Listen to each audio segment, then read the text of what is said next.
Matilda McElroy, the nurse who communicated with the only survivor of Roswell UFO crash. This strange account was published back in 2008 but is still little known even among ufologists. It was narrated by a well-educated and qualified woman called Matilda McElroy who allegedly personally saw the bodies of aliens in Roswell, and even communicated with one of them telepathically. In December 2020, History Channel released a 3-episode documentary based on the diaries of military officer Jesse Marcel Sr., who was the very man who led the investigation of the strange incident in Roswell in July 1947. In his notes, Marcel pointed out, in particular, that the fragments found in New Mexico were clearly not made by human hands. After the release of this film, the Roswell incident grabbed attention once again, and soon some researchers unearthed an even earlier hidden story from Roswell about a nurse who telepathically communicated with the only alien survivor of a UFO crash. Matilda O'Donnell McElroy was the senior sergeant in the Women's Army Corps Medical Division. In 2007, 83-year-old Matilda contacted ufologist Lawrence Spencer and told him a story that she did not want to take with her to the grave. Many people were killed to exclude the possibility of disclosing the knowledge that I helped hide from society until now. Only a small handful of people on Earth have seen and heard what I should have kept secret for 60 years. All these years, I thought that the powers that be in our government gave me great confidence, although I often suspected that the authorities were very mistaken, believing that their goal was to protect humanity from the knowledge that intelligent extraterrestrial life forms not only exist but continue to aggressively control and invade the life of every person on Earth every day. The woman assured that she shared her story only because she wants to die through euthanasia and she has nothing to lose. According to Matilda, in July 1947, she was the driver of a car that drove a certain military officer Cavett to the crash site of an unidentified object, and she was specially sent there as a trained and experienced military nurse. When Matilda and the officer arrived in the New Mexico desert at the crash site, the woman saw the wreckage of a strange ship and the bodies of 2 aliens there. One was dead and the other was alive and conscious. When Matilda tried to speak to a living alien, she suddenly began to receive mental images from the extraterrestrial creature, which she interpreted as an attempt at telepathic communication. When Matilda told Officer Cavett about this, he decided to continue this experience and assigned Matilda to the alien so that she would watch her and communicate with her, making a full account of everything that she would say or show to Matilda. Because of this, the woman was even promoted and her salary was increased. In the process of further communication, Matilda learned that the surviving alien was female and that her name was Errol. Our communication did not consist of colloquial speech in the conventional sense. Indeed, the alien's body did not even have a mouth through which to speak. Our communication was through telepathy. At first, I could not clearly understand Errol. I could perceive images, emotions, and impressions, but it was difficult for me to express them verbally. Once Errol learned English, she was able to focus her thoughts more accurately using symbols and meanings of words that I could understand. Learning English was a great favor for me. It was more for me than for her. The alien told Matilda that their mission to Earth was of an expeditionary nature and that she was a military officer, pilot, and engineer. She said that their base is called the Expeditionary Force and is located in the asteroid belt. Matilda described Errol's appearance as a humanoid creature whose body was the size of a child. However, it was not a real creature, but rather a bio-robot avatar, whose tissues were made of synthetic material and whose body could be possessed by a higher-order being, a real alien. Matilda noted that Errol did not give her any information regarding her language or the location of her home planet. She was unsure of the intentions of the military and this made her refuse to disclose any classified information to people. The nurse called this a serious sign, because if the aliens are not safe on Earth, then it could be a big problem for humans.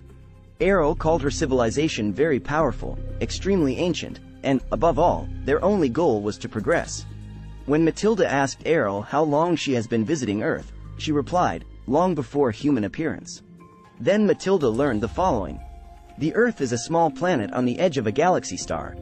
This makes the Earth very isolated geographically from the more concentrated planetary civilizations that exist closer to the center of the galaxy. These obvious facts made the Earth suitable only for use as a zoological or botanical garden or for current use. As a prison, but nothing more. About 30,000 years ago, the Earth began to be used as a dump and prison for those alien beings who were considered criminals or non-conformists. These creatures were captured, electronically trapped, and transported to Earth from various parts of the Old Empire.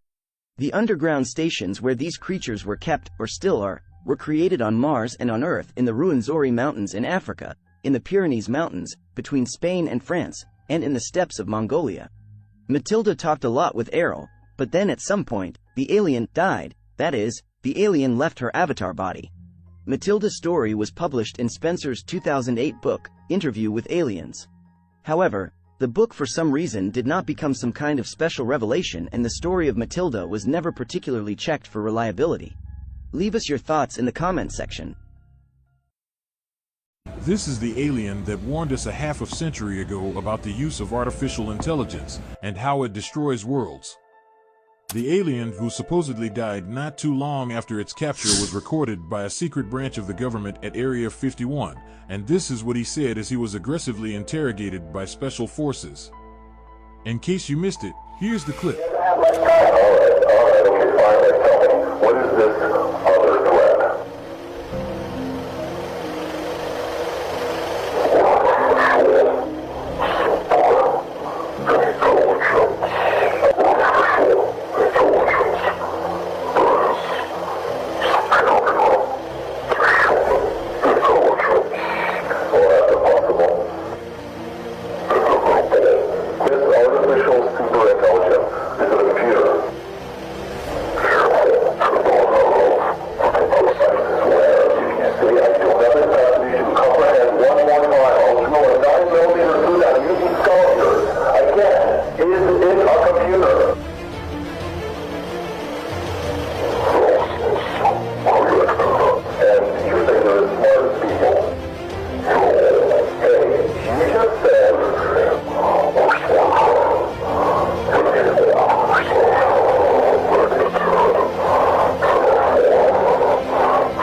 Shortly after, our alien friend died from his injuries. He suffered brain trauma when he crash-landed along with another alien life form in an identical ship. Do you agree with the alien that artificial intelligence might be humanity's biggest threat to extinction? You have to be evil to destroy humanity. If AI has a goal and humanity just happens to be in the way, it will destroy humanity as a matter of course, without even thinking about it. No hard feelings. It's just like if we're building a road and an anthill happens to be in the way, we don't hate ants. We're just building a road. And so goodbye anthill. Understand, then they have problems. And I'm saying that the power of any government is in people. If you understand that symbols and emblems and things that we see every day are like the letters of an alphabet, if you put them together, they tell a story.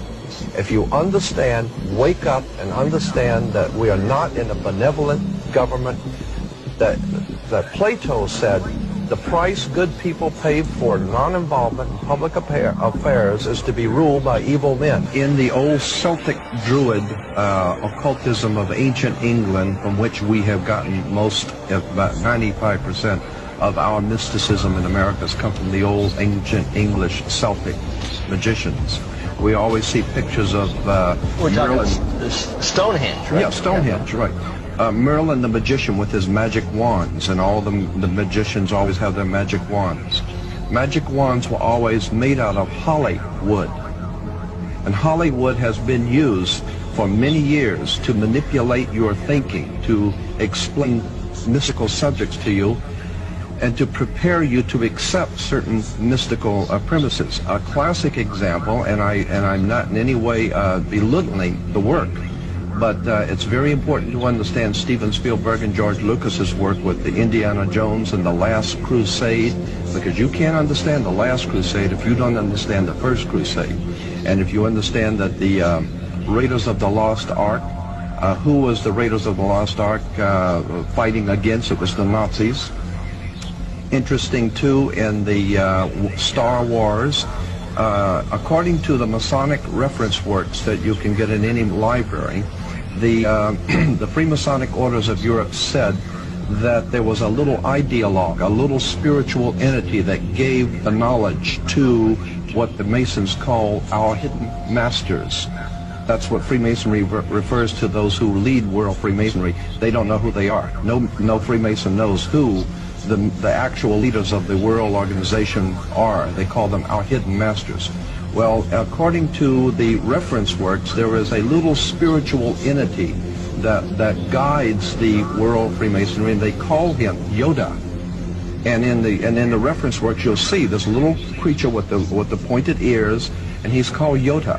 Yota goes back to Judah, or Judah, which goes back into British Israel World Freemasonry, going back to the time of the founding of England, and that's why they're today called British. The British, it's a very big difference between being English and British. Brit is Hebrew for contract or a covenant, and Ish means man in Hebrew. Therefore, British is the covenant man or man of the new covenant. So we're talking about Star Wars. So we're talking about Star Wars. We're talking about the evil empire, the and Empire Yoda, Strikes Back. And with the Empire striking back, New York is the Empire State. We're talking about the new empire of New World, America, striking back at Europe in 2 world wars to overthrow the old Roman dynasties in Europe to take over the world. So what we're saying here is that there is a war going on between gangs to see who's going to ultimately be on the top of the pyramid. Yes, the obelisk, you'll see the Egyptian obelisk here. The Egyptian obelisk points up to the top of the triangle or the top of the pyramid. We're talking about occultic forces. We're talking about the 5-pointed pentagram, which was used by satanic worshippers for thousands of years. If you take the 5 points off of a 5-pointed star or a pentagram, you have left in the middle a pentagon. That's why the United States has a pentagon. The pentagon is directed toward the North Star because according to the ancient Babylonians, that's where you gathered power from the gods of the North in war. We're talking about sex, drugs, rock and roll, violence. We're talking about a concerted effort to manipulate the human beings of this country into a new order and a new world, and the people are going along with it, docile, and have not the And it says idea. Novus Ordo Seclorum. That's on You know, on that the dollar really bill. interests me. The term seclorum. You said earlier that meant Secular. world. Secular. Now, doesn't Secular. that secular really mean more than Well, these anything else? people think of themselves as God, Jerry. Well, but the These are secular, the new gods. But secular, if you ask a minister what secular means, he'll say the secular world and we Christians, meaning that it's a world, a secular world without the God that created us. Isn't that true? Yes. So what we're looking at is we're looking at a new God, a Luciferian God, a satanic God who will be the leader of the New World Order. So the New World Order is the New World Order without the old God of the Bible and with the new God, Lucifer, Satan. Now, And you we- and we can wanna take a look bring at out- the pentagram. We want to bring out one point here in relation to what he says. We're not talking about an evil genius somewhere in Bavaria. We're talking about America. Here is the New World Order. We are in the middle of the most diabolical, conspiratorial movement ever developed on the face of the earth, right here in America. In Africa, and the big game hunters in Africa for many years used to, when you go out to hunt the big game, you wouldn't go into the jungle to look for the big game. You would hire many of the natives to go out with cans and bottles and surround about a 10-mile circle out in front of you and work in, beating cans and bottles and screaming and frightening your prey, the lion or the animal that you're looking for, and he's your prey. And you keep closing in until finally whatever is out there comes out into the open and he's a sitting duck. That is precisely what has been happening for the last 100 years.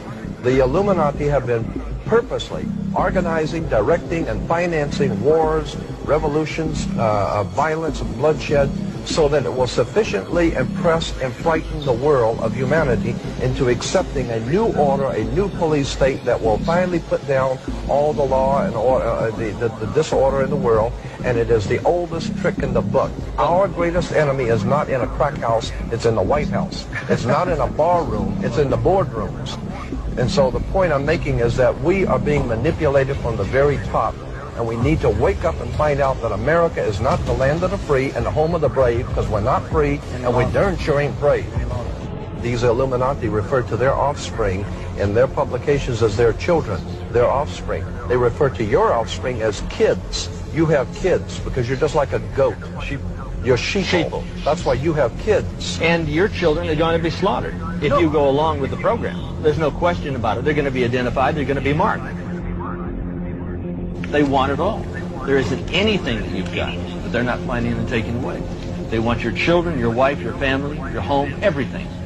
They want it all. And if we don't understand this, we've got to wake up.